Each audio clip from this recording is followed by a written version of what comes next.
Matthew chapter 17. After 6 days, Jesus took Peter, James, and his brother John, and led them up on a high mountain by themselves. He was transfigured in front of them, and his face shone like the sun. His clothes became as white as the light.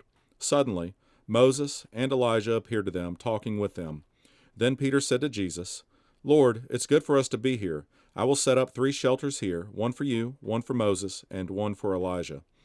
While he was still speaking, suddenly a bright cloud covered them, and a voice from the cloud said, "This is my beloved Son, with whom I am well pleased. Listen to him." When the disciples heard this, they fell face down and were terrified. Jesus came up, touched them, and said, "Get up, don't be afraid." When they looked up, they saw no one except Jesus alone. As they were coming down the mountain, Jesus commanded them, "Don't tell anyone about the vision until the Son of Man is raised from the dead."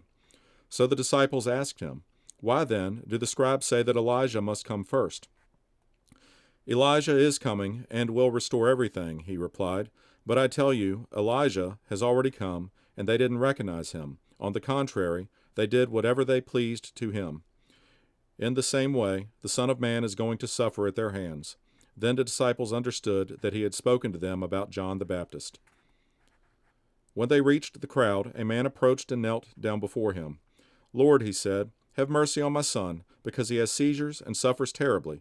He often falls into the fire and often into the water. I brought him to your disciples, but they couldn't heal him." Jesus replied, "You unbelieving and perverse generation, how long will I be with you? How long must I put up with you? Bring him here to me." Then Jesus rebuked the demon, and it came out of him, and from that moment the boy was healed. Then the disciples approached Jesus privately and said, "Why couldn't we drive it out?"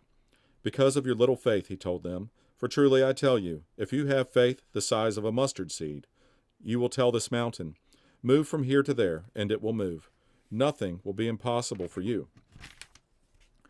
As they were gathering together in Galilee, Jesus told them, "The Son of Man is about to be betrayed into the hands of men. They will kill him, and on the 3rd day he will be raised up." And they were deeply distressed. When they came to Capernaum, those who collected the temple tax approached Peter and said, "Doesn't your teacher pay the temple tax?" "Yes," he said. When he went into the house, Jesus spoke to him first. "What do you think, Simon? From whom do earthly kings collect tariffs or taxes? From their sons or from strangers?" "From strangers," he said.